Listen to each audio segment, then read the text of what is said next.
Astagfirullahaladzim, ya Allah. Puluhan rumah di Kabupaten Bandung, Jawa Barat rusak diterjang angin puting beliung.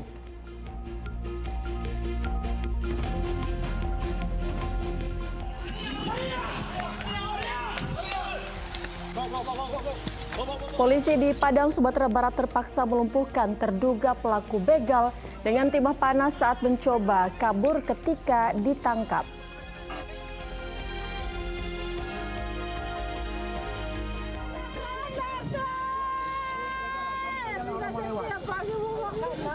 Wanita ini menangis histeris tatkala mengetahui suaminya ditemukan sudah meninggal dunia di balik semak-semak di Merauke, Papua Selatan.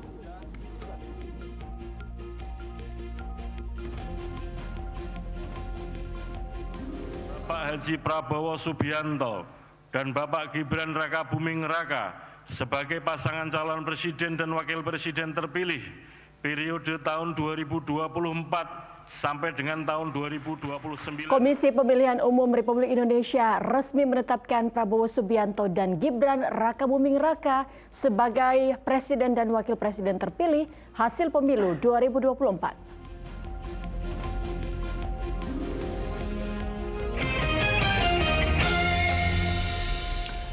Halo, selamat pagi. Senang sekali saya Asran Cadi Utri Farzak kembali menjumpai Anda di Fokus Pagi pemirsa. Hari ini 25 April, Kamis 2024. Dalam 1,5 jam ke depan kami hadir dengan rangkaian informasi dan peristiwa terbaru yang dihimpun tim redaksi kami hingga dini hari tadi. Inilah Fokus Pagi selengkapnya. Pemirsa, angin puting beliung menerjang kawasan Cimaung, Kabupaten Bandung, Jawa Barat. Akibatnya puluhan rumah warga rusak.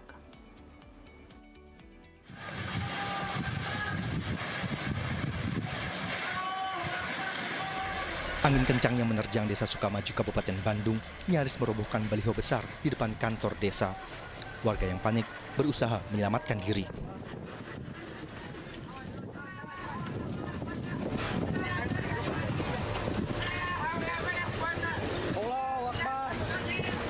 Astagfirullahaladzim, ya Allah. Astagfirullahaladzim, ya Allah.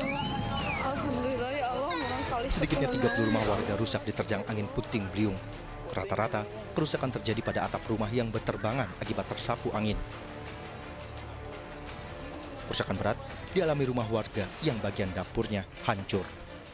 Mbak, itu besar dan sini itu kaca teh di dia teh langsungnya Gemuruh, kedengar suara gemuruh. gemuruh kayak suara pesawat 2 kali kalau nggak salah mah 2 kali. Tidak ada korban dalam peristiwa ini.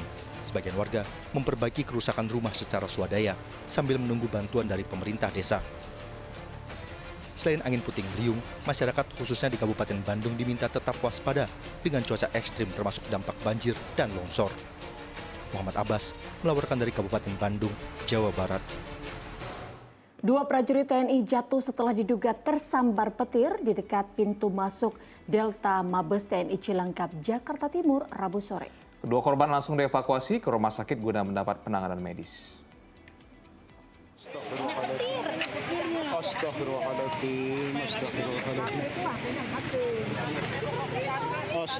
Dua orang tergeletak di trotoar, tepatnya di dekat pintu masuk Mabes TNI Cilangkap, Jakarta Timur pada Rabu sore. Kedua orang tersebut diketahui terjatuh tak lama setelah terdengar suara petir. Dua orang yang diketahui prajurit TNI tersebut tak sadarkan diri, diduga akibat tersambar petir saat wilayah Jakarta diguyur hujan disertai petir. Rabu malam, 1 dari 2 prajurit TNI tersambar petir itu meninggal dunia usai mengalami pendarahan di bagian telinga. Sementara 1 korban lain masih menjalani perawatan intensif di rumah sakit. Langsung. Pasti mandiri. Tentara Angkatan Darat. Banjir bandang menerjang desa Sumumu, Kabupaten Kerinci, Jambi. Banjir disebabkan tingginya curah hujan di kawasan perbukitan sehingga air sungai meluap.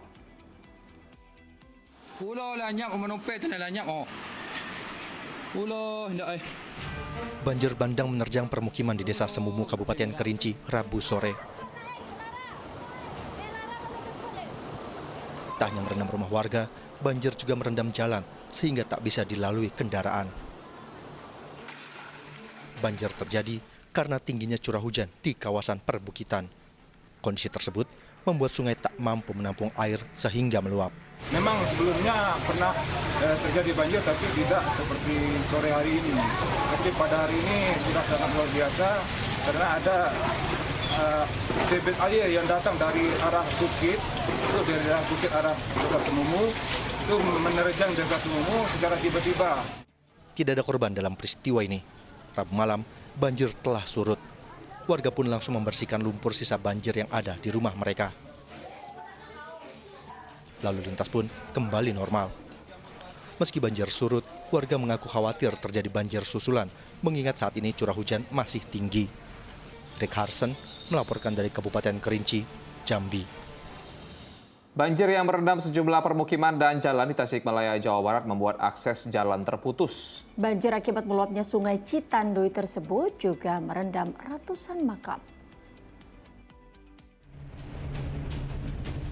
Ratusan makam di Desa Kertara Harja, Kabupaten Tasikmalaya terendam banjir. Sejumlah makam bahkan terendam hingga batu nisannya tertutup. Ironisnya, kondisi ini terjadi setiap kali banjir besar akibat luapan air sungai Citanduy melanda desa. Oh, ini mah setiap hujan pasti kebanjiran. Banjiran? Iya. Ini makam ada berapa banyak nih, Pak? Ya kurang tahu ya, soalnya kan udah banyak. Banyak udah lama. Warga hanya bisa pasrah dan berharap Pemda setempat bisa menanggulangi masalah banjir agar tidak terus terulang, sebab memindahkan area makam dinilai tidak memungkinkan akibat tidak adanya lahan. Sementara itu banjir yang melanda desa Tanjung Sari hingga Rabu siang belum juga surut. Banjir bahkan kian meluas dan merendam jalan hingga akses jalan penghubung kecamatan terputus. Banjir juga menutup akses ke sekolah madrasah Ibtidaiyah sehingga kegiatan belajar mengajar terpaksa diliburkan. Eko Setiabudi melaporkan dari Tasikmalaya, Jawa Barat. Putusnya jembatan limpas yang menghubungkan dua kecamatan akibat banjir lahar Gunung Semeru di Lumajang, Jawa Timur membuat warga kesulitan untuk beraktivitas. Ini warga pun memanfaatkan jasa panggul sepeda motor untuk melintasi aliran lahar dingin.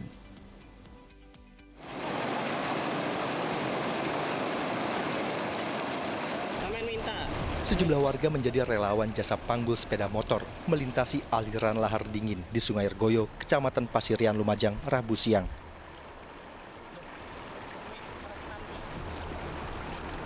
Jasa panggul sepeda motor tersebut menjadi salah satu jalan keluar agar warga bisa beraktivitas pasca putusnya jembatan limpas yang menghubungkan Kecamatan Pasirian dengan Kecamatan Tempur Sari akibat diterjang banjir lahar dingin Gunung Semeru. Meski cukup berbahaya, namun banyak warga yang memanfaatkan jasa bantuan penyeberangan ini.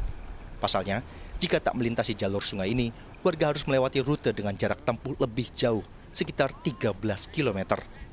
Para relawan penyeberangan ini mengaku memanggul lebih dari 100 motor per hari. 4 orang Pak yang bopong Pak. Ini memang harus lewat jalan sini ya Pak? Ya enggak ada lagi Pak, di sana rusak Pak. Sana enggak bisa gunung Pak, ya, satu-satunya jalan ini Pak. Warga yang menggunakan jasa panggul sepeda motor cukup membayar secara sukarela. Yang ngasih uang 10.000 untuk yang bopong. Tapi merasa terbantu Pak ya? Yang merasa terbantu. Warga berharap akses jembatan limpas penghubung antar kecamatan setempat segera diperbaiki agar aktivitas warga kembali normal. Nur Salim melaporkan dari Lumajang, Jawa Timur. Seorang pria ditemukan meninggal dunia di sebuah kamar di permukiman padat penduduk kawasan Tambora, Jakarta Barat. Sulitnya akses untuk mengeluarkan jenazah dari kamar membuat proses evakuasi harus dilakukan oleh petugas pemadam kebakaran.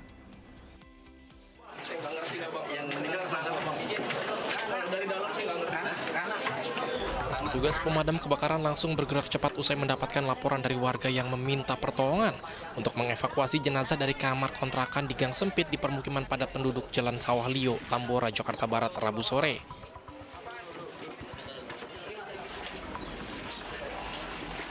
Jenazah yang berada di lantai 3 kamar kontrakan itu teramat sulit untuk dikeluarkan karena kamar yang sempit berukuran 2 kali 3 meter persegi.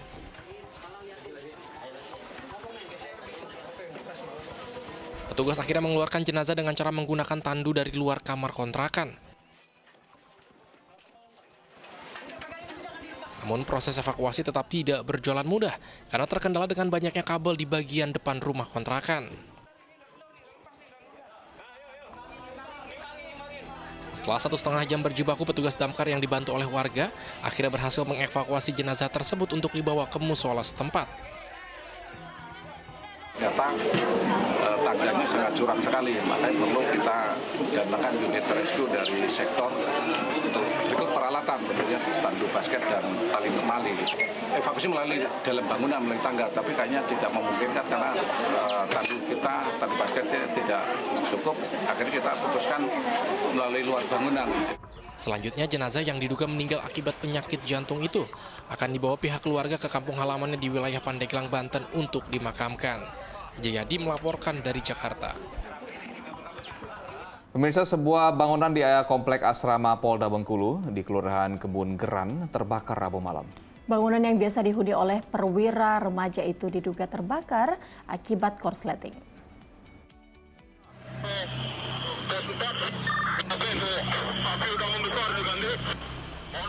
Api dengan cepat menghanguskan sebuah bangunan di komplek asrama Polda Bengkulu Rabu malam. Api pertama kali terlihat di bagian depan asrama, kemudian menjalar ke seluruh bangunan.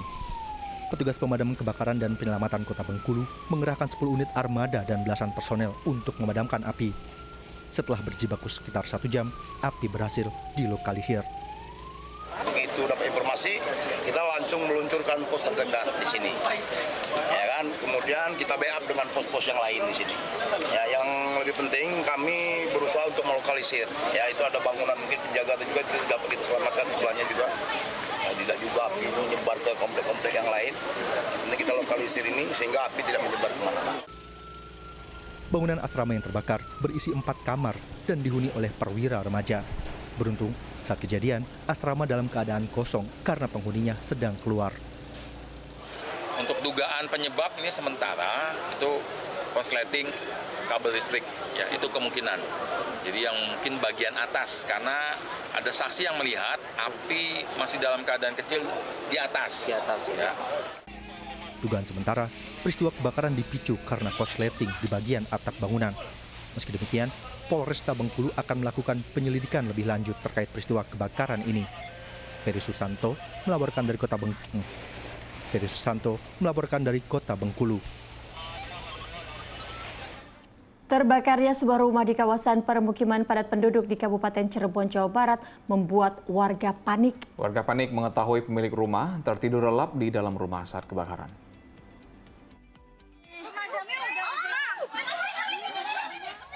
Kebakaran yang terjadi di tengah permukiman padat di Desa Duku Puntang, Kabupaten Cirebon Rabu sore membuat panik warga, terlebih saat terdengar suara ledakan dari dalam rumah yang terbakar. Yang bantuin banyak sekali tuh, lihat tuh, CRT, aku panggil orang semua, aku panggil seorang semua. Menggunakan peralatan seadanya, warga bahu-membahu mencoba memadamkan api. Warga kian panik mengetahui penghuni rumah, seorang ibu lanjut usia dan cucunya masih berada di dalam rumah. Warga lalu membongkar pintu rumah. Udah dibongkar tuh pintu ya, gelap asap semua. Nah apinya dari sana, dari pojok tuh, lemari tuh. Kan ada kulkas yang baru tuh. Di bagian depan itu. Bagian depan. Ada ledakan, Bu? Suara ledakan? Ada suara ledakan. Gedruap gitu. Iya, terus langsung gede api, Bu? Langsung gede api. Sementara penghuni ada sedang istirahat, yaitu ibunya dengan cucunya. Oh, berarti panik Pak waktu itu, Pak? Ibu itu bangun itu karena asap, dan bau asap dan gelap. Informasinya sempat pingsan juga tadi, Pak? Setelah berhasil menyelamatkan diri, ibu pingsan. Api bisa dipadamkan kurang dari 1 jam kemudian setelah petugas pemadam kebakaran yang menerjunkan 4 mobil pemadam berjibaku memadamkan api. Diduga api dipicu adanya korsleting arus listrik. Tidak ada korban jiwa maupun luka dalam peristiwa tersebut, namun kerugian ditaksir mencapai ratusan juta rupiah. Maruli Habibi melaporkan dari Cirebon, Jawa Barat. Kita beralih ke informasi lainnya, kecelakaan motor yang menewaskan pengendaranya terjadi di sejumlah daerah. Di Pandeglang, Banten, seorang pengendara sepeda motor tewas ketika usai menabrak jembatan di Jalan Raya Labuan Pandeglang.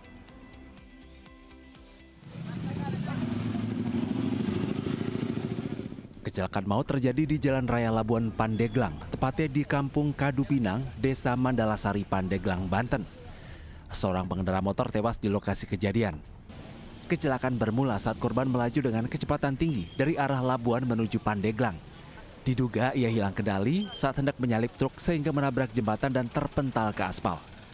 Kasus kecelakaan kini dalam penanganan unit laka Satlantas Polres Pandeglang, sementara korban dibawa ke RSUD Berkah Pandeglang. Dia itu kan nyalip mobil dari arah sebelah kiri, kecepatan terlalu tinggi, bawa sepeda motor yang jauh, jadi nabrak ini nih, jembatan ini. Jadi si korban ini jadi mental kena ini. Kena aspal. Kena aspal lagi. Kecelakaan yang menewaskan pengendaranya juga terjadi di Cikarang Selatan, Bekasi, Jawa Barat. Seorang pria yang berkendara bersama seorang wanita terlibat kecelakaan usai menabrak truk kontainer. Akibatnya pengendara motor tewas, sementara teman wanitanya dalam kondisi kritis dan dilarikan ke rumah sakit. Petugas masih melakukan identifikasi korban. Kasus kecelakaan kini dalam pemeriksaan polisi lalu lintas. Tim Liputan melaporkan. Usai kumandang azan subuh untuk wilayah ibu kota DKI Jakarta dan sekitarnya, kami akan hadir dengan sejumlah informasi menarik lain di antaranya. Komisi Pemilihan Umum Republik Indonesia resmi menetapkan Prabowo Subianto dan Gibran Rakabuming Raka sebagai Presiden dan Wakil Presiden terpilih hasil pemilu 2024. Tetaplah bersama Fokus Pagi. Sebagai pasangan calon presiden dan wakil presiden terpilih periode tahun 2024 sampai dengan tahun 2029. 24 sampai dengan 2029.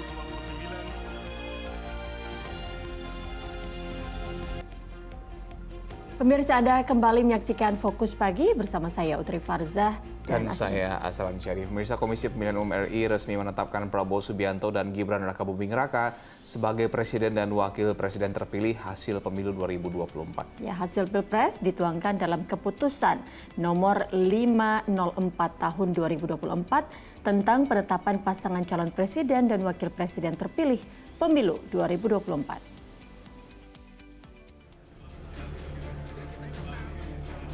Komisi Pemilihan Umum menggelar rapat pleno terbuka penetapan pasangan calon presiden wakil presiden terpilih hasil Pilpres 2024 di kantor KPU pada hari Rabu. Rapat ini juga dihadiri oleh sejumlah perwakilan institusi dan tokoh parpol, termasuk paslon nomor urut 1 Anies Baswedan dan Muhaimin Iskandar. Hasil Pilpres 2024 dituangkan dalam keputusan nomor 504 tahun 2024 tentang penetapan pasangan calon presiden dan wakil presiden terpilih pemilu 2024. Adapun hasil perolehan dalam pemilu, pasangan nomor urut 2 Prabowo Gibran meraih suara terbanyak yaitu sebesar 58,59% dari total suara sah nasional. Komisi Pemilihan Umum menetapkan pasangan calon presiden dan wakil presiden nomor urut 2 Bapak Haji Prabowo Subianto dan Bapak Gibran Rakabuming Raka sebagai pasangan calon presiden dan wakil presiden terpilih periode tahun 2024 sampai dengan tahun 2029. Usai penetapan presiden dan wakil presiden terpilih, Prabowo Subianto mengajak semua untuk bersatu membangun bangsa. Saya ucapkan terima kasih kepada seluruh rakyat Indonesia dan saya tegaskan kembali, saya dan saudara Gibran Rakabuming Raka kita akan menjadi presiden dan wakil presiden. Kita akan bekerja untuk seluruh rakyat Indonesia. Saya akan buktikan bahwa saya akan bekerja berjuang untuk seluruh rakyat Indonesia, termasuk yang tidak memilih saya. Saya ucapkan terima kasih. Sementara, Presiden Jokowi meminta presiden dan wakil presiden terpilih mempersiapkan perencanaan program kerja sesuai yang dikampanyekan agar transisi pemerintahan berjalan mulus. Tahapan proses itu kan sudah hampir selesai semuanya. MK sudah harus menghormati putusan MK sebagai sebuah putusan yang final dan mengikat. Kemudian hari ini juga KPU menetapkan. Artinya apa? Presiden dan wakil presiden terpilih harus mempersiapkan diri dengan perencanaan-perencanaan yang sudah dikampanyekan untuk masuk nanti setelah pelantikan langsung kerja. Ini kita itu menyiapkan agar transisinya itu bisa berjalan mulus dan baik sehingga presiden wakil presiden terpilih bisa langsung bekerja setelah dilantik. Kalau itu juga diminta dari presiden dan wakil presiden. Setelah penetapan presiden dan wakil presiden terpilih, KPU akan melanjutkan ke tahapan pelantikan. Sesuai dengan peraturan KPU nomor 3 tahun 2022 tentang tahapan dan jadwal penyelenggaraan pemilihan umum tahun 2024. Berdasarkan aturan tersebut, KPU dijadwalkan akan melanjutkan pelantikan presiden dan wakil presiden pada hari Minggu 20 Oktober 2024. Tim Liputan melaporkan. Presiden dan Wakil Presiden terpilih Prabowo Gibran menemui Presiden Joko Widodo di Istana Kepresidenan Jakarta pada Rabu malam. Sementara usai penetapan oleh Komisi Pemilihan Umum, Presiden terpilih Prabowo Subianto langsung menyambangi Ketua Umum DPP PKB Muhaimin Iskandar. Presiden terpilih Prabowo Subianto menyambangi kantor DPP PKB di Jalan Raden Saleh, Jakarta Pusat, Rabu siang. Didampingi sejumlah pengurus Partai Gerindra, Prabowo disambut langsung Ketua Umum PKB Muhaimin Iskandar. Pertemuan digelar usai KPU menggelar rapat pleno penetapan Presiden dan Wakil Presiden terpilih 2024-2029. Dalam pertemuan, Muhaimin Iskandar menyampaikan 8 agenda perubahan yang disusun oleh PKB ke pemerintahan baru di bawah kepemimpinan Prabowo. Caimin juga menyatakan PKB dan Gerindra akan menjalin kerjasama lebih produktif untuk pembangunan bangsa dan negara. Sebagai partai yang selama ini bekerja sama di parlemen maupun di eksekutif, ingin terus bekerja sama lebih produktif lagi. Apalagi Pak Prabowo sebagai presiden terpilih akan menghadapi berbagai agenda pembangunan. Menanggapi hal tersebut, Prabowo menyambut baik keinginan PKB untuk terus bekerja sama dengan Partai Gerindra demi kepentingan rakyat. Saya sangat terima kasih, saya diundang ke sini dan saya menerima tadi pernyataan bahwa PKB ingin terus bekerja sama dengan Gerindra, dengan Prabowo Subianto untuk mengabdi demi kepentingan rakyat kita semuanya. Sementara, usai ditetapkan sebagai wakil presiden terpilih oleh KPU, Gibran Rakabuming Raka langsung mengunjungi kawasan rumah susun Muara Baru di Jakarta Utara Rabu siang. Selain mendengarkan keluhan warga, wali kota Solo tersebut juga makan siang bersama warga dan membagikan susu gratis. Gibran beralasan memilih berkunjung ke Muara Baru karena banyaknya aduan masyarakat terkait masalah yang ada di rusun tersebut. Rabu sore, Gibran menemui Wakil Presiden Ma'ruf Amin di rumah dinas Wakil Presiden di Bilangan Menteng, Jakarta Pusat. Gibran menyebut dirinya meminta petunjuk, bimbingan, dan petuah pada Wapres Ma'ruf Amin. Pertemuan keduanya juga membahas keberlanjutan kepemimpinan 5 tahun ke depan. Pada Rabu malam, Presiden dan Wakil Presiden terpilih 2024-2029, Prabowo Subianto dan Gibran Rakabuming Raka menemui Presiden Joko Widodo di Istana Kepresidenan Jakarta. Prabowo Gibran berada dalam satu mobil saat tiba di Istana Kepresidenan. Menurut info yang beredar, Prabowo Gibran menghadiri undangan makan malam bersama Presiden Joko Widodo. Tim Liputan melaporkan. Wanita menangis histeris tatkala mengetahui suaminya ditemukan sudah meninggal dunia di balik semak-semak di Merauke, Papua Selatan. Informasi selengkapnya bersama Asran Sadi usai jeda iklan berikut ini.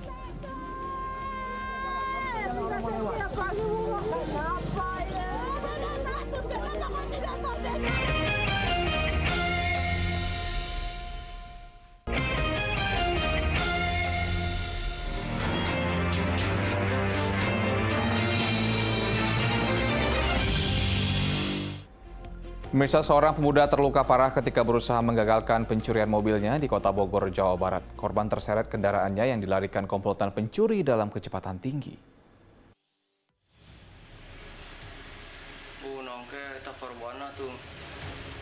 Rekaman CCTV di sekitar lokasi kejadian menunjukkan ketika seorang pemuda yang berusaha menggagalkan pencurian terseret mobilnya yang dilarikan komplotan maling di Jalan Babadak Tajur, Kota Bogor, Jawa Barat. Korban yang berusaha mempertahankan kendaraannya bergelantungan di pintu mobil dan terseret hingga sekitar 200 meter. Akibatnya, korban yang mengalami luka parah dilarikan ke rumah sakit. Korban sambil memegang pintu bergelantungan di pintu mobil dan akhirnya korban terjatuh setelah mobil yang dikemudika menyerempet tiang listrik. Pencurian itu terjadi ketika korban sedang menemui temannya di lokasi kejadian. Tiba-tiba, mobil yang diparkir menyala sehingga pemilik mobil curiga, lalu mendatangi tempat parkir dan mendapati kendaraannya sudah dibawa pencuri. Si mobil menyala, lampunya mati sekian detik, hidup lagi, mobil bunyi, mesinnya, si korban ngejar mobil yang dimaling itu, terus dia gelantungan di pintu sopir, pintu depan kanan, gelantungan ke bawah sampai ke depan sekitar 200 meteran lah. Sejumlah warga yang melihat berusaha mengejar dengan sepeda motor, namun komplotan pencuri itu masuk jalan tol. Kini, Satreskrim Polresta Kota Bogor yang menangani kasus ini memburu komplotan maling tersebut. Iwan Kurniawan melaporkan dari Kota Bogor, Jawa Barat. Seorang pelajar SMP di Depok, Jawa Barat mengalami luka parah pada bagian punggung usai menjadi korban kawanan begal sadis. Ponsel korban dirampas dan dibacok dengan celurit oleh terduga pelaku. Inilah rekaman kamera pengawas saat dua orang berboncengan sepeda motor yang diduga begal dirampas ponsel seorang pelajar di Jalan Anggrek 5 Depok, Jawa Barat Rabu siang.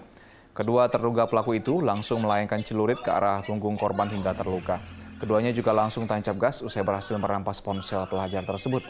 Korban yang terluka parah kemudian langsung dilarikan ke rumah sakit untuk mendapatkan perawatan medis. Kasusnya kini tengah ditangani Polres Metro Depok.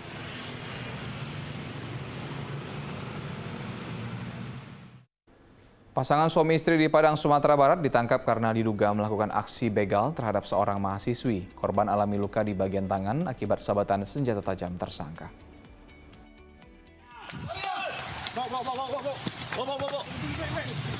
Aparat kepolisian dari Polsek Padang Utara langsung menyergap pelaku begal setelah mengendus keberadaannya di kawasan Alai Parakopi, Kecamatan Padang Utara, Kota Padang. Ia terpaksa dilumpuhkan petugas dengan timah panas lantaran mencoba kabur saat akan ditangkap. Dalam melancarkan aksi begal, lelaki 24 tahun itu dibantu oleh sang istri yang juga telah diamankan petugas. Pasangan suami istri itu merupakan pelaku begal ponsel terhadap seorang mahasiswi di daerah Alai Parakopi, Kota Padang. Korban mengalami luka di bagian tangan akibat terkena sabetan senjata tajam pelaku saat hendak merampas ponsel milik korban. Ini sepasang suami istri melaksanakan atau melancarkan aksinya membegal korban yang pelaku dengan inisial R dan Y. Ini sepasang suami istri yang melukai korbannya dengan menggunakan celurit. Juga merampas HP di tangan korban. Dari tangan kedua tersangka, polisi menyita sebilah senjata tajam yang digunakan untuk melukai korban. Akibat perbuatannya, pasutri itu terancam hukuman di atas 5 tahun penjara. Sri Purnama melaporkan dari Padang, Sumatera Barat. Seorang wanita di Tangerang, Banten tega menghilangkan nyawa keponakannya. Perbuatan sadis itu dipicu orang tua korban menolak meminjamkan uang sebesar Rp300.000 kepada tersangka. Rasa duka mendalam dirasakan orang tua korban yang tinggal di Desa Cengklong, Kabupaten Tangerang, Banten. Anak kedua pasangan ini tewas akibat oleh bibinya sendiri. Korban ditemukan di bawah meja dengan ditutupi terpal tak jauh dari rumah bibinya. Bocah malang tersebut sempat dinyatakan menghilang selama 1 hari. Ternyata ia tewas akibat benda tumpul yang dibekap bantal yang diduga dilakukan oleh bibinya. Tersangka mengakui perbuatannya karena sakit hati tidak diberikan pinjaman uang sebesar Rp300.000. Atas perbuatannya ia terancam hukuman 15 tahun penjara. Ngapain yang anak kayak begitu dibawa-bawa? Iya. Kemudian untuk motif pelaku dari hasil pemeriksaan pelaku mengatakan bahwa dia sakit hati kepada orang tua korban pada saat ingin meminjam uang namun tidak diberikan oleh ibu korban, namun malahan pada saat korban datang ke rumahnya ditanya kemana saja habis jalan-jalan, kemudian bahwa mengatakan bahwa korban ibunya punya uang kan gitu. Akhirnya disitulah timbul niat untuk melakukan perbuatan tersebut. Seorang pria di Tuban, Jawa Timur diduga menganiaya istrinya hingga tewas. Korban ditemukan dalam keadaan kepala terluka dan telinganya mengeluarkan darah.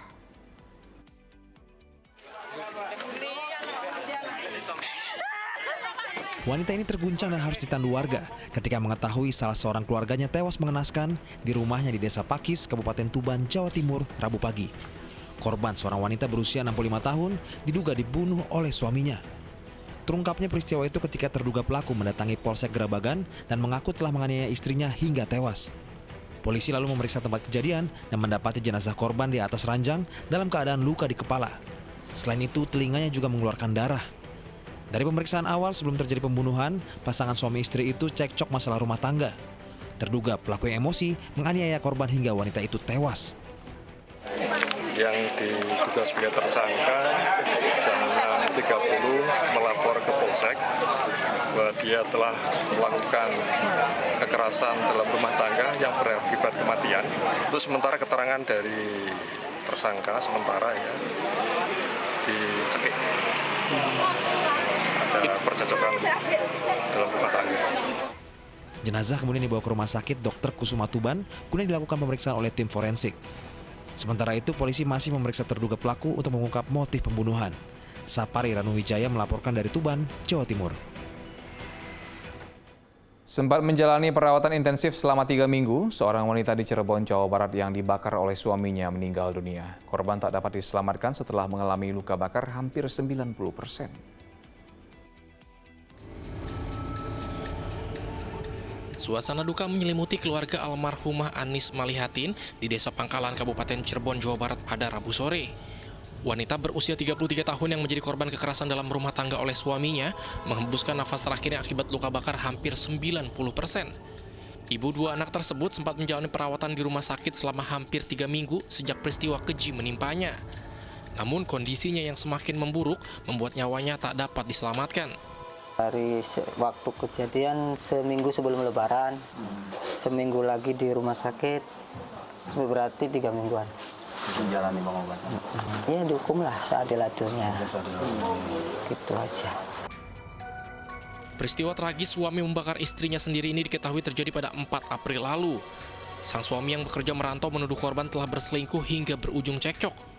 Tersangka yang gelap mata kemudian menyiramkan bensin dan membakar istrinya yang tengah tertidur di siang bolong. Tersangka saat ini telah diamankan Satreskrim Polresta Cirebon. Maruli Habibi melaporkan dari Cirebon, Jawa Barat. Seorang pengendara motor di Merauke, Papua Selatan ditemukan dalam keadaan tak bernyawa di semak-semak. Polisi melakukan penyelidikan untuk mengungkap penyebab pasti kematian pria tersebut.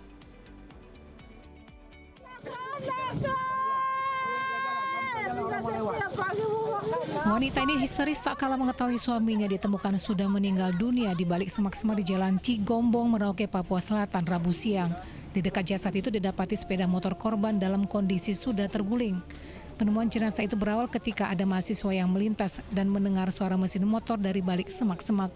Karena curiga, mereka mencari asal suara dan menemukan korban dalam keadaan tertelungkup.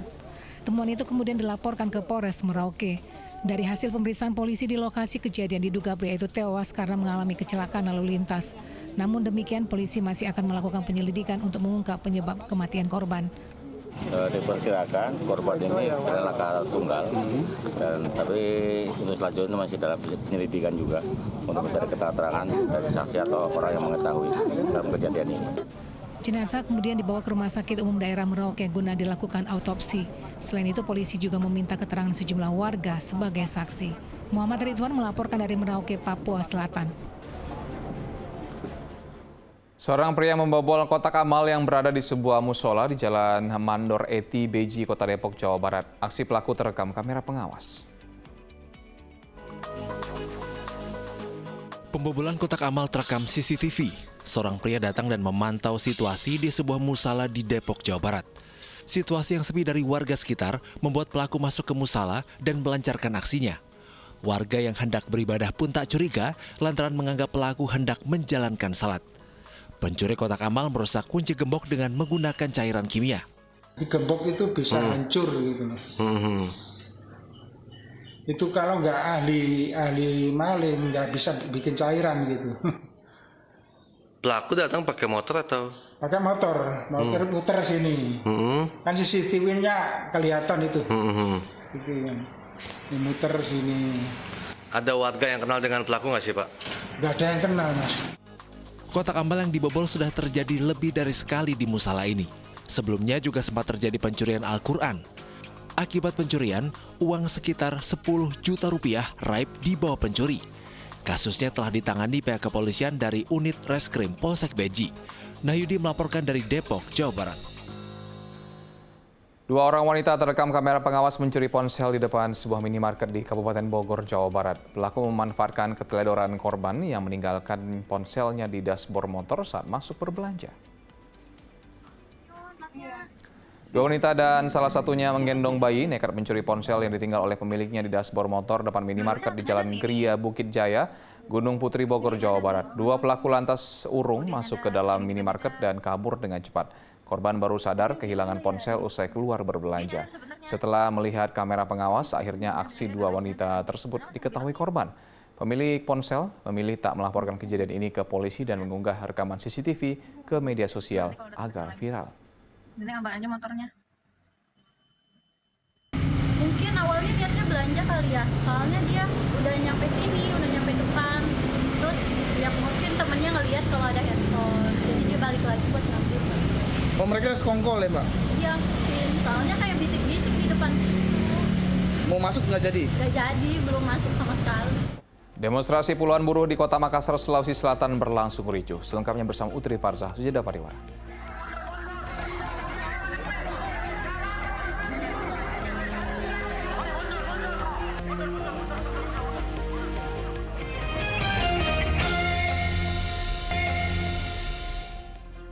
Anda kembali menyaksikan Fokus Pagi bersama saya, Utri Farzah. Pemirsa, unjuk rasa buruh sebagai aksi solidaritas seorang buruh yang diduga mendapatkan PHK di salah satu bengkel di Kota Makassar, Sulawesi Selatan berlangsung ricuh. Pengunjuk rasa tidak terima saat polisi hendak memadamkan kobaran api ban bekas yang dibakar.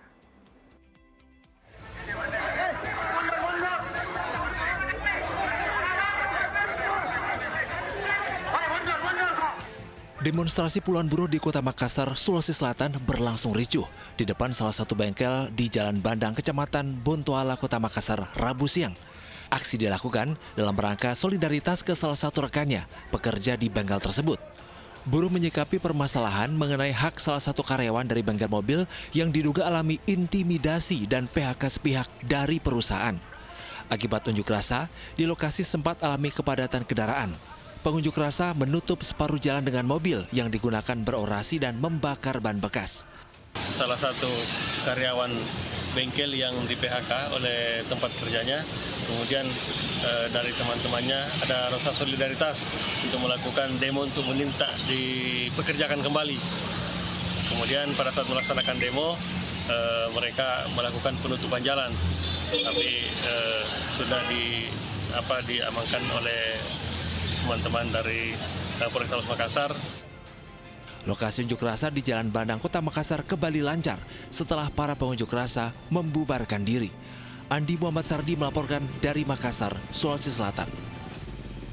Sebuah mobil angkot ludes terbakar usai mengisi BBM di Sukabumi, Jawa Barat. Sementara di Kabupaten Muara Enim, Sumatera Selatan, kebakaran hebat di area SPBU juga menimpa minibus yang diduga dijadikan tempat penimbun BBM.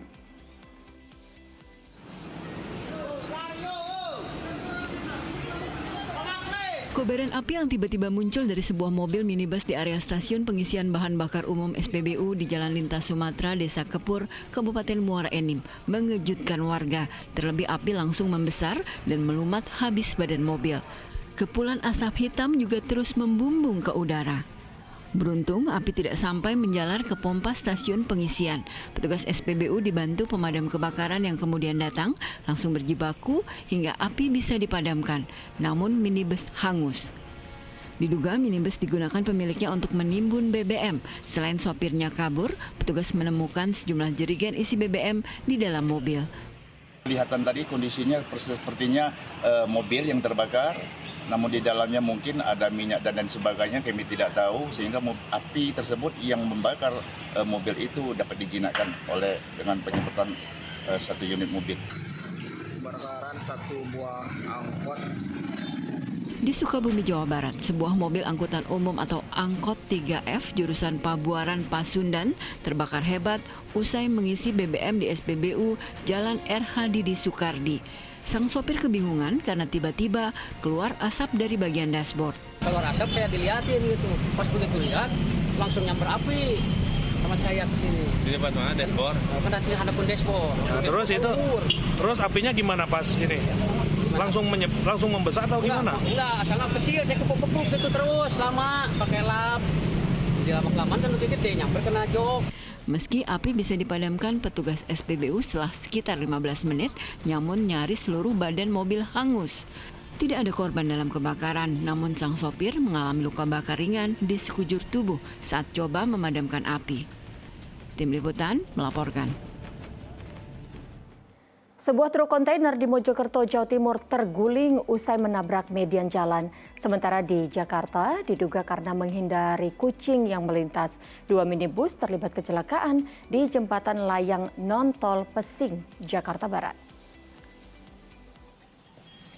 2 minibus terlibat kecelakaan di jembatan layang non-tol Pesing, Jakarta Barat pada Rabu siang. Sejumlah petugas kepolisian bersama petugas bus Transjakarta turut berjibaku memperbaiki separator atau pembatas yang berhamburan.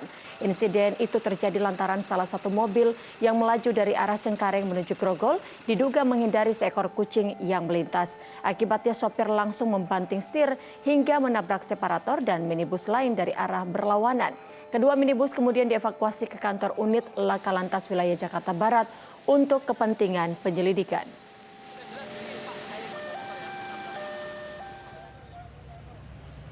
Sementara di Mojokerto, Jawa Timur, truk tronton bermuatan teh kemasan terguling akibat menabrak median jalan. Diduga sang sopir mengantuk saat berkendara. Akibat kecelakaan ini, arus lalu lintas dari arah Pasuruan menuju Mojokerto maupun sebaliknya macet karena hampir seluruh badan jalan tertutup oleh truk yang terguling. Guna menghindari kemacetan, sebuah alat berat pun akhirnya diterjunkan ke lokasi untuk mengevakuasi truk yang terguling.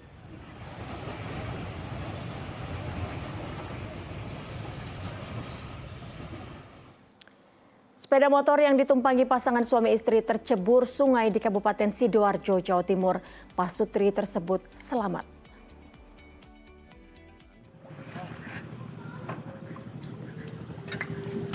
Sejumlah warga berupaya menolong pasangan suami istri setelah sepeda motor yang mereka tumpangi tercebur ke Sungai Kalimas di Desa Penambangan, Kecamatan Balong Bendo, Kabupaten Sidoarjo, Jawa Timur, Rabu siang. Kejadian bermula ketika kedua warga Gresik itu hendak menggunakan perahu penyeberangan.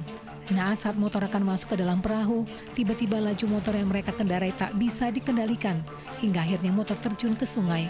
Diduga motor mengalami remblong. Atik reme niku kena kak ku ngeblong. Ya ngeblong niku koyo kampase entek.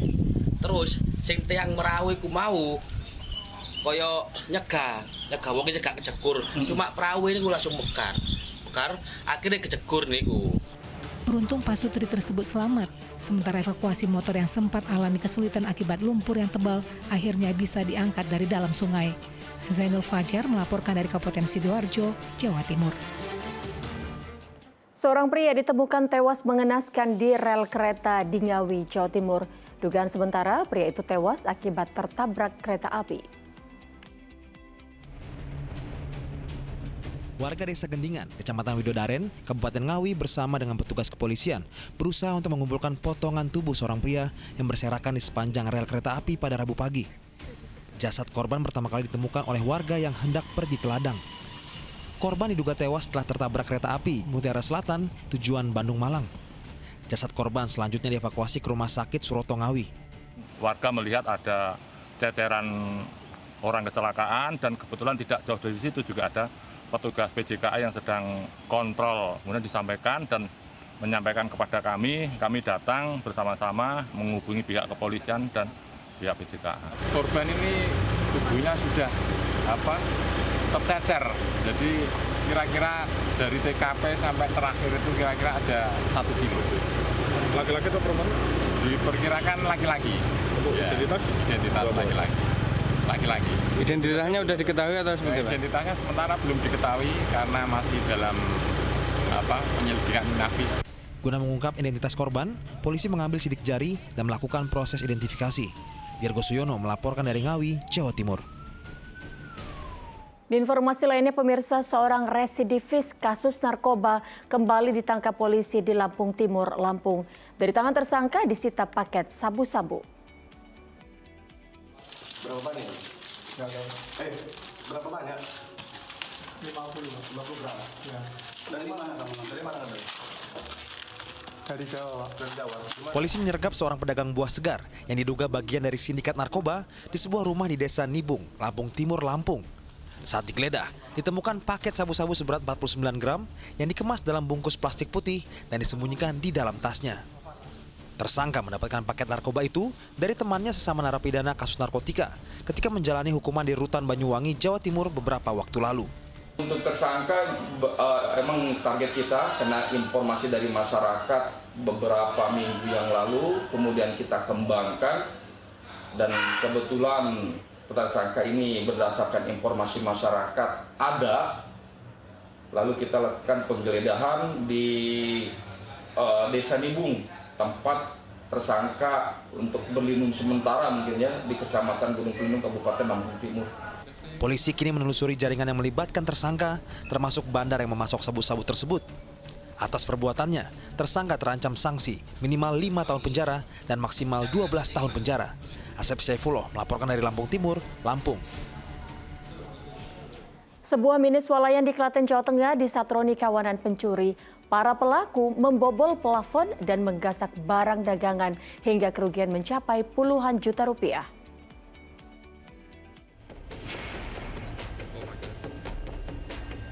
Dengan membobol plafon, seorang pencuri masuk ke salah satu mini swalayan di Desa Gunting, Wonosari, Klaten, Jawa Tengah pada Rabu pagi. Usai melakukan aksi pencurian, pelaku yang diketahui menggasak barang dagangan berupa rokok pun kabur dengan cara kembali memanjat plafon. Salah seorang karyawan baru mengetahui aksi pencurian ini saat hendak membuka mini swalayan dan mendapati bagian dalam toko dalam kondisi berantakan dengan rokok di etalase telah raib. Kejadian ini pun segera dilaporkan kepada pihak kepolisian. Sini dari depan itu masih terkunci seperti awal, terus buka, habis itu masnya nyusul, lihat kasir udah berantakan, masnya langsung nunjuk, itu loh mbak, Jebol. Iya, habis itu lapor. Akibat kejadian ini, kerugian pun ditaksir mencapai puluhan juta rupiah.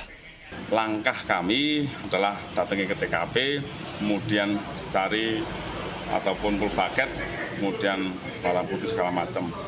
Sementara cara dia untuk melaksanakan kejahatannya melalui halaman samping, manjat kemudian dari atap, kemudian jebol plafon dan mengambil beberapa, kebanyakan adalah rokok. Peristiwa pencurian pada mini swalayan tersebut kini masih dalam penyelidikan polisi. Krisna Agung melaporkan dari Kabupaten Klaten, Jawa Tengah. Sempat memangsa hewan peliharaan, warga Tanjung Balai, Karimun, Kepulauan Riau akhirnya menangkap seekor buaya muara sepanjang 3 meter. Aksi penangkapan hewan predator itu berlangsung dramatis.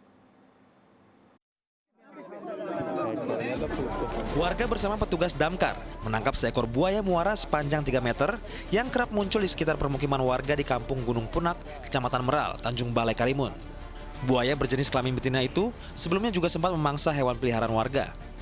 Saat hendak ditangkap, buaya bahkan sempat kabur ke kolam warga. Butuh waktu 2 jam untuk petugas Badan Penanggulangan Bencana Daerah Tanjung Balai, Karimun untuk menguras kolam dan menangkap hewan reptil tersebut. Kemungkinan besar dia mencari makan, naik ke darat, sudah itu pada saat itu mungkin air pasang, pas dia mau balik lagi air surut, mulai dia bingung. Kemungkinan besar seperti itu, tapi karena tidak pernah kejadiannya ini, buaya ini sampai ke darat. Rencananya, buaya liar ini akan diserahkan kepada Badan Konservasi Sumber Daya Alam atau BKSDA Provinsi Kepulauan Riau. Aulia Ihsan melaporkan dari Karimun, Kepulauan Riau. Komisi Pemilihan Umum Republik Indonesia resmi menetapkan Prabowo Subianto dan Gibran Rakabuming Raka sebagai Presiden dan Wakil Presiden terpilih hasil pemilu 2024. Selengkapnya kami hadirkan usai jeda iklan berikut ini. Gibran Rakabuming Raka sebagai pasangan calon Presiden dan Wakil Presiden terpilih periode tahun 2024 sampai dengan tahun 2024.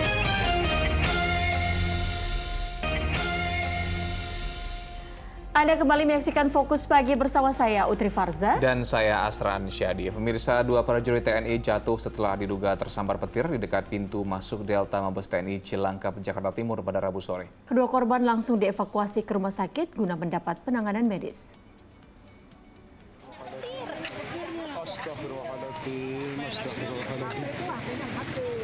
Dua orang tergeletak di trotoar tepatnya di dekat pintu masuk Mabes TNI Cilangkap, Jakarta Timur pada Rabu sore. Kedua orang tersebut diketahui terjatuh tak lama setelah terdengar suara petir. Dua orang yang diketahui prajurit TNI itu tak sadarkan diri diduga akibat tersambar petir saat wilayah Jakarta diguyur hujan disertai petir. Rabu malam, 1 dari 2 prajurit TNI tersambar petir itu meninggal dunia usai mengalami pendarahan di bagian telinga. Sementara 1 korban lain masih menjalani perawatan intensif di rumah sakit. Langsung.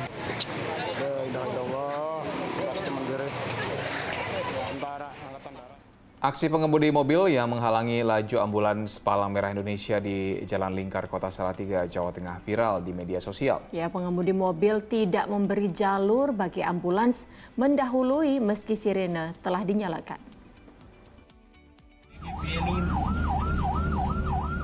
Dalam unggahan video yang viral di media sosial ini, tampak sebuah mobil merah menghalangi laju mobil ambulans yang sedang membawa pasien di Jalan Lingkar Salatiga, Jawa Tengah. Meski sirine telah dinyalakan, namun mobil merah tersebut tetap berada di kanan jalan dan tak memberi jalur bagi ambulans untuk mendahului.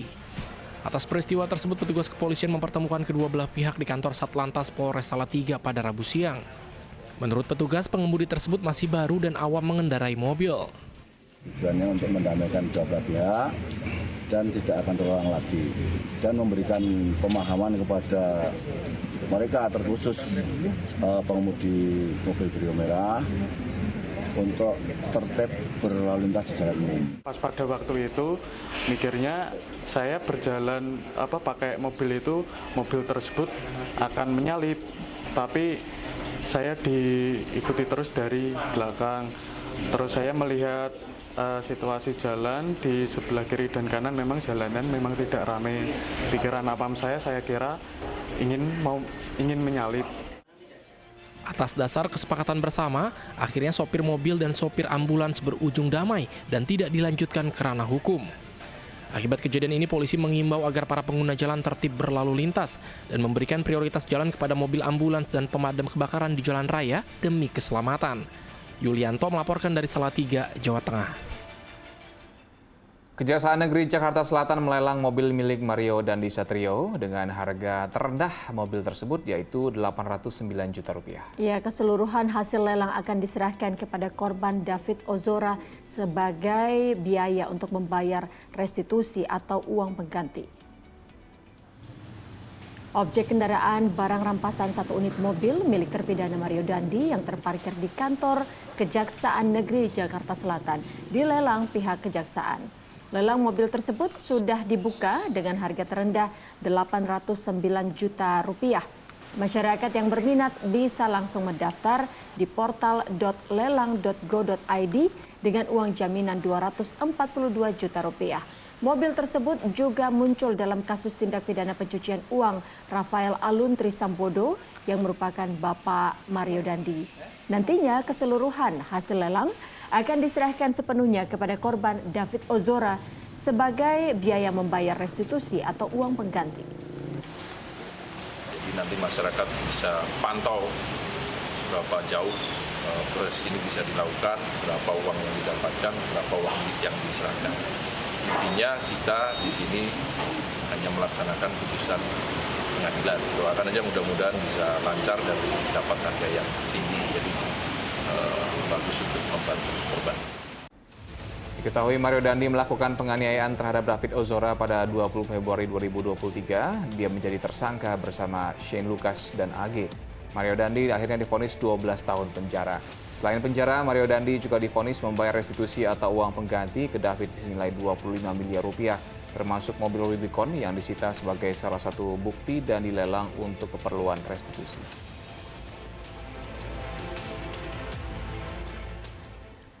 Selebgram Chandrika Cika bersama kelima temannya hingga Rabu petang masih menjalani pemeriksaan penyidik Satuan Reserse Narkoba Polres Metro Jakarta Selatan. Ya, ini orang tua dan keluarga Cika mengaku terkejut mendengar putrinya tersangkut dalam perkara pidana dugaan penyalahgunaan narkoba. Orang tua dan keluarga Chandrika Cika mendatangi Polres Metro Jakarta Selatan Rabu petang. Usai menjenguk, mereka kaget lantaran putrinya tersangkut perkara pidana penyalahgunaan narkoba. Pihak keluarga membantah jika Cika sudah setahun lamanya terjerumus dalam kasus narkoba. Selain itu, pihak keluarga juga telah mengajukan proses rehabilitasi. Kalau apa namanya, lihat aja BAP-nya nggak ada bicara setahun itu, nggak ada apa-apa. Tapi keluarga mengetahui kalau Cika pernah memakai? Oh enggak. Ini baru ini aja. Baru pertama kali ini. Nah, itu alasannya aman, bukan bilang memakai itu salah paham. Alasannya mungkin? Alasan apa? Atau dia dijebak temannya atau gimana? Mungkin belum tahu. Enggak, ada pertemuan biasa aja, ada teman yang bawa itu apa namanya pot itu yang ada kandungan itu. Sebelumnya, Chandrika Cika dan kelima temannya diamankan Satres Narkoba Polres Metro Jakarta Selatan di salah satu hotel di kawasan Karet Kuningan Setiabudi, Jakarta Selatan pada Senin malam. Polisi mengamankan barang bukti 1 rokok elektrik dengan cairan berisi kandungan ganja. Atas kasus ini, ke-6 tersangka dijerat dengan pasal tentang narkotika dengan ancaman hukuman pidana maksimal 4 tahun penjara. Muhammad Subadri Arifki melaporkan dari Jakarta. Kita beralih ke informasi lain. Komisi Pemilihan Umum Republik Indonesia resmi menetapkan Prabowo Subianto dan Gibran Rakabuming Raka sebagai Presiden dan Wakil Presiden terpilih hasil pemilu 2024. Hasil perolehan dalam pemilu, pasangan nomor urut 2 Prabowo Gibran meraih suara terbanyak. Hasil Pilpres 2024 dituangkan dalam keputusan nomor 504 tahun 2024 tentang penetapan pasangan calon presiden dan wakil presiden terpilih pemilu 2024. Adapun hasil perolehan dalam pemilu, pasangan nomor urut 2 Prabowo Gibran meraih suara terbanyak, yaitu sebesar 58,59% dari total suara sah nasional. Usai penetapan presiden dan wakil presiden terpilih, Prabowo Subianto mengajak semua untuk bersatu membangun bangsa.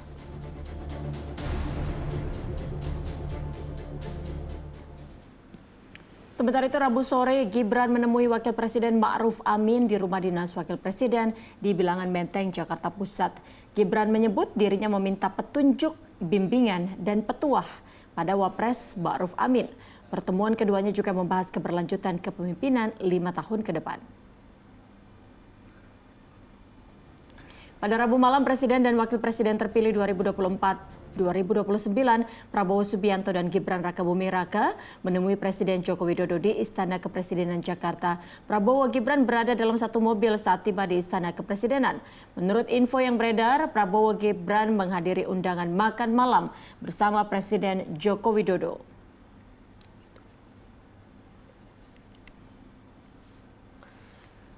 Pemirsa, foto Presiden dan Wakil Presiden terpilih Prabowo Subianto dan Gibran Rakabuming Raka mulai dijual di lapak pedagang bingkai foto di kawasan Pasar Jatinegara, Jakarta Timur. Ya, bingkai foto Presiden dan Wakil Presiden terpilih ini bukan foto resmi yang dikeluarkan Kementerian Sekretariat Negara. Foto Presiden dan Wakil Presiden terpilih Prabowo Subianto dan Gibran Rakabuming Raka mulai dijual pedagang bingkai foto di kawasan Pasar Jatinegara, Jakarta Timur, Rabu pagi. Foto dengan bingkai ukuran 25 x 35 cm itu dijual dengan harga Rp100.000 sepasang. Sementara untuk ukuran 30 x 40 cm dijual dengan harga Rp150.000 hingga Rp200.000 sepasang. Namun, sebagian pedagang bingkai mengaku belum berani menjual foto Prabowo Gibran karena belum ada foto resmi yang dikeluarkan pemerintah. Kenapa? Belum berani saya. Ngomong belum berani, kenapa alasannya Pak? Kan belum resmi. Oh, belum resmi ya. Emang ada yang ciri-ciri khusus biasanya di foto-fotonya itu? Kurang paham saya, iya memang benar itu. Yang ada rencana-rencananya itu ya? Yang asli ya. Jadi masih khawatir ya Bang ya kalau ya? Iyalah Pak, kita belum resmi, belum takut. Sementara, seorang pembeli yang sedang mencari bingkai foto mengaku sudah mencetak sendiri foto Prabowo Gibran seperti yang beredar di media sosial. Kepilih sendiri aja, buat kita doang.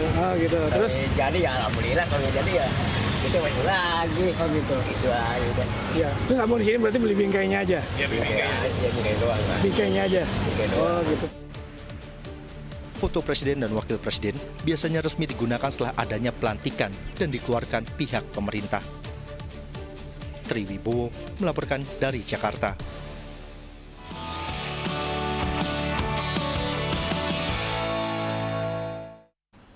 Harga bawang merah dan bawang putih di sejumlah pasar tradisional di berbagai wilayah tanah air terus mengalami kenaikan. Ya, di Semarang, Jawa Tengah, bawang merah telah menyentuh angka Rp60.000 per kilogram. 2 minggu pasca Lebaran, harga bawang merah dan bawang putih di pasar tradisional Kota Semarang, Jawa Tengah pada Rabu siang belum menunjukkan adanya penurunan harga. Bawang merah dijual Rp60.000 per kilogram, padahal pada momen Ramadan bawang merah dijual hanya Rp30.000 per kilogram. Sedangkan bawang putih saat ini dijual Rp45.000 per kilogram dari harga sebelumnya yang hanya Rp30.000 per kilogram. Kondisi serupa juga terjadi di pasar Inpres Batubara, Sumatera Utara. Harga bawang merah mencapai Rp64.000 per kilogram. Padahal jika merujuk harga normal, bawang merah biasa dijual pada kisaran Rp48.000. Menurut para pedagang, kenaikan bawang merah mulai terasa sepekan setelah Lebaran. Sekarang udah 64 ribuan gitu loh. Sudah berapa lama ini kenaikan ini? Udah hampir seminggu. Karena gini loh, banyak pesanan mungkin kan, banyak pesanan dari setiap daerah kan banyak pesanan gitu. Makanya di sini mungkin kekurangan stok. Mahalnya bahan pokok di sejumlah pasar tradisional di wilayah Indonesia seperti bawang merah membuat Menteri Perdagangan Zulkifli Hasan buka suara. Menurut Zulhas, kenaikan harga terjadi disebabkan oleh libur Lebaran yang mempengaruhi stok bawang di pedagang. Tim Liputan melaporkan. Dari pekan ke-33 BRI Liga 1, pertandingan Persik Kediri kontra PSS Sleman berakhir imbang 4-4. Di laga lain, Bali United sukses membungkam tuan rumah Persebaya Surabaya dengan skor 2-0 dan meraih tiket babak Championship Series.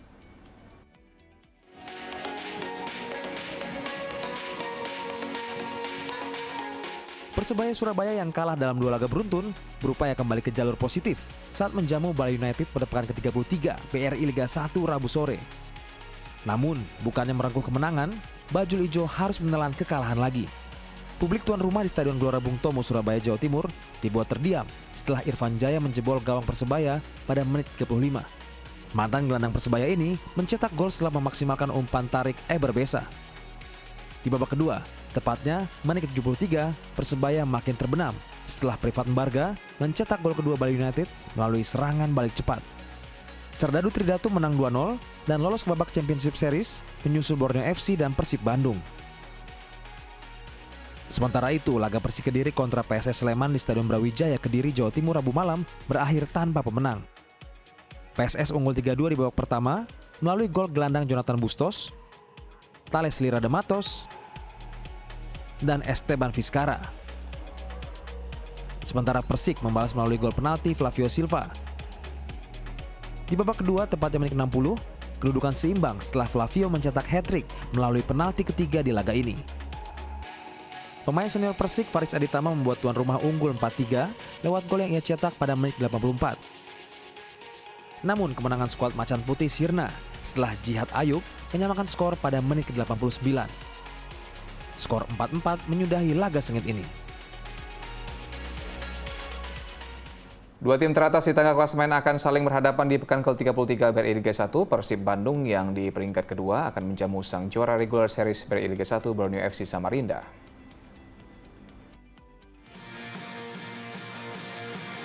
Duel Super Big Match akan tersaji di pekan ke-33 BRI Liga 1. Dua tim teratas di tabel klasemen akan saling berhadapan di Stadion Sijalak Harupat, Bandung, Jawa Barat pada Kamis malam antara Persib Bandung menghadapi Borneo FC. Tuan rumah Persib yang berada di peringkat kedua memang telah memastikan diri lolos ke Championship Series. Namun torehan poin Persib yang saat ini mengoleksi 59 angka masih berpotensi disalip oleh Bali United yang berada di peringkat ketiga andai Persib gagal mengamankan kemenangan. Sementara di kubu seberang sejak dipastikan lolos dan berhasil keluar sebagai juara regular series, rentetan hasil minor justru perlahan menghampiri Borneo FC. Skuad asuhan Peter Hustrak ini dalam tren selalu kalah di 2 pertandingan terakhir, yakni harus takluk dari Madura United dan Arema FC. Langkah pesut Eta untuk bisa mencuri kemenangan di kandang lawan juga diprediksi akan semakin sulit. 4 pilar utamanya seperti Komang Teguh, Fajar Fatur Rahman, Dava Fasya, dan Ihsanul Zikra dipastikan absen karena harus membela tim nasional Indonesia di ajang Piala Asia U23. Muhammad Abbas melaporkan dari Kabupaten Bandung, Jawa Barat. Dan pemirsa, laporan tadi menutup kebersamaan kita dalam Fokus Pagi hari ini. Usai Fokus Pagi, jangan lewatkan untuk menyaksikan program Magic 5. Mewakili tim redaksi dan kerabat kerja yang bertugas, saya Utri Farza. Dan saya Asra Syedi pamit. Selamat pagi, selamat beraktivitas, dan sampai jumpa.